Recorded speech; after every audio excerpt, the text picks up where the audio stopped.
नमस्कार फ्रेंड्स, आप सभी का इस चैनल पे स्वागत है। मैं वो सारी टिप्स और ट्रिक्स शेयर करती हूँ जो मेरे लाइफ का खुद का अनडिटेचेबल पार्ट है। इन टिप्स और ट्रिक्स को मैं डेली फॉलो करती हूँ जो मेरी लाइफ की हैबिट अब बन चुकी है। हैबिट लेकिन अच्छे कामों के लिए। हम सबको अच्छे से पता है कि हम अपने एग्जिस्टिंग घर को स्ट्रेच करके बड़ा तो नहीं कर सकते, लेकिन हाँ, उस छोटे से ही स्पेस को कुछ इस तरह से ऑर्गेनाइज करें या इस तरह से यूज करें कि वो बड़ा लगने लग जाए। तो चलिए आज अपने घर के कोनों पे कुछ एक्स्ट्रा स्पेस क्रिएट करते हैं, जिससे आपके चेहरे पे एक सेटिस्फैक्शन वाली स्माइल तो होगी और ये मेरा आपसे वादा है। क्लीन, कलरफुल और सुंदर घर आपके चेहरे पे वो सेटिस्फैक्शन की स्माइल देता है जिसे देखकर कोई भी बोलेगा कि आप दुनिया के सबसे खुश पर्सन हैं। जिससे और आपको खुद भी एक्चुअली इन सब से मोटिवेशन मिलता है कुछ नया करने का। थोड़ा एफर्ट तो डालना पड़ता है क्योंकि नो पेन नो गेन। घर को बड़ा करने का सबसे आसान तरीका है कि आप एक ही प्लेस को कई कामों के लिए यूज़ कीजिए। जैसे ये मेरी डाइनिंग टेबल, यहाँ पे हम खाना तो खाते ही हैं, वहीं पे मैं पढ़ाती हूँ और जो भी मेरे घर के काम है स्टिचिंग वगैरह उसी पे करती हूँ। खाना बनाने के बाद उनको जब हम बर्तन में पलट लेते हैं और एक कॉर्नर पे रख देते हैं तो हमें किचन फैला फैला लगता है और जगह भी कम पड़ जाती है।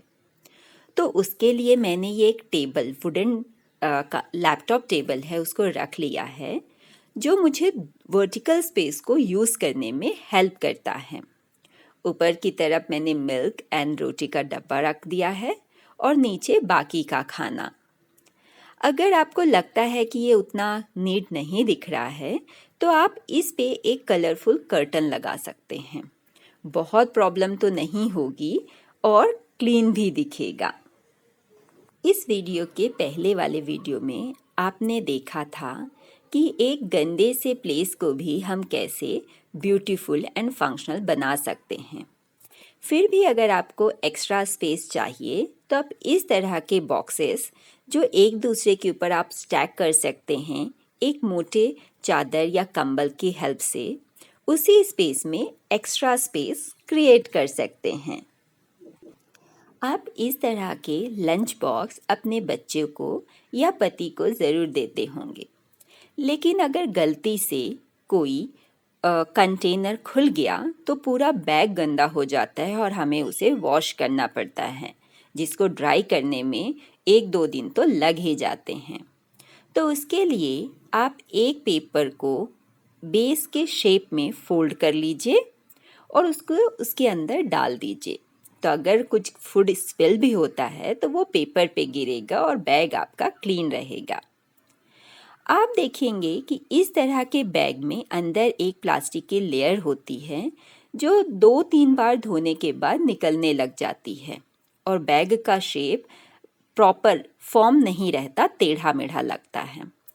तो उसके लिए आप इस तरह का एक डिलीवरी जो आते हैं हमारे घर में पेपर बैग, उसको चेन की हाइट तक फोल्ड करके आप अंदर डाल दीजिए।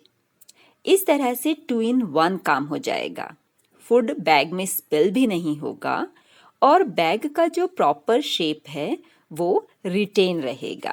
अगर आपको ये टिप अच्छी लगी हो तो प्लीज़ एक लाइक ज़रूर कर दीजिए। पानी पीने के बाद अगर बॉटल खाली पड़ी है तो आप उसके कैप निकाल के उसको इस तरह से किसी रैक पे ओपन रख दीजिए, ओपन एरिया में। उससे होगा ये कि अंदर का मॉइस्चर ड्राई हो जाएगा, बॉटल में फंगस नहीं लगेगा और बैड ऑडर भी नहीं आएगी। चाहे आप हाउसवाइफ हों या फिर वर्किंग वूमेन, डे के एंड में हमारी एनर्जी एग्जॉस्ट हो जाती है और हमें लगता है कि अब हो गया, उस जगह को ऐसे ही छोड़ दें। हमेशा आप ये सोचिए कि आपका ऑफिस 5 मिनट एक्स्ट्रा है और आप अपने वर्क स्टेशन की चीज़ें एक बार समेट करके रख दीजिए। आप नेक्स्ट काम के लिए वो स्पेस क्लीन मिलेगा, जिससे आपको इरिटेशन बिल्कुल भी नहीं होगी।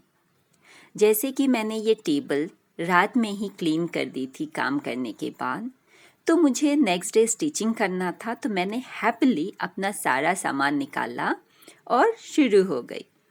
आपने ये ऑर्गेनाइज़र मेरे पहले वीडियो में ज़रूर देखा होगा। इस बैग में जो भी मुझे कपड़े सिलने होते हैं मैं डालती जाती हूँ, ताकि जब मैं सिलाई करने बैठूँ तो मुझे पता रहे कि मुझे क्या क्या सिलना है। जैसे कि ये वाला सूट थोड़ा ख़राब हो गया था, तो इसका मैं रनर बनाने वाली हूँ।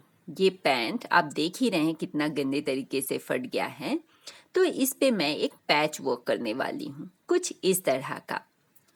मैं कभी फेवर नहीं करती कि आप अपने बच्चे को फटे पुराने कपड़े पहनाएं, लेकिन हाँ, अगर आप कपड़ों को स्टाइलिश और पैच वर्क करके एक नया लुक दे सकते हैं, तो डेफिनेटली नए कपड़ों में पैसे क्यों वेस्ट करने हैं।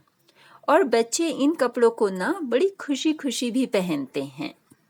इसको पैच वर्क करने के लिए मैंने लगभग मैचिंग का कपड़ा ले लिया है और जहाँ से पैंट फटी हुई थी उस मेज़रमेंट का कपड़ा कट करके उसको अंदर की तरफ से एक कच्ची सिलाई दे दी है और फिर मशीन से उसमें इंटरलॉक वाला जो पैटर्न होता है उससे स्टिच कर दिया है। आप देखिए कि ये जो दिख रहा है काफ़ी नीट दिख रहा है और सेम कलर का धागा था, इसलिए ऐसा नहीं लग रहा है कि आपने बाहर से उसको किया है। फिर जहाँ पे पहला पैर का पैंट फटा था उसी पे मैं दूसरी तरफ से भी कट कर दूंगी, सेम हाइट और मेज़रमेंट का। उसको थोड़ा रब कर दीजिए ताकि लगे कि वो नेचुरल है, मतलब मार्केट से खरीदा हुआ है। आप ही देखिए कि ये पैंट मतलब स्टाइलिश लग रहा है कि नहीं। ये पैंट जो है बहुत महंगे आते हैं और बच्चे उनको फाड़ ही देते हैं, तो फिर क्यों ना उसको थोड़ा नया लुक दिया जाए। बच्चों को भी कुछ पैंट्स बहुत प्यारी होती हैं, तो हमें वो फेंकनी नहीं पड़ेगी। जैसे कि ये वाला जो क्या बोलते हैं इसको, ट्राउज़र है, वो मेरे बेटे का फेवरेट है। डस्टबिन धोना मुझे सबसे ज़्यादा हेडेक का काम लगता है, तो उसके लिए मैंने 2 डस्टबिन रखे हैं।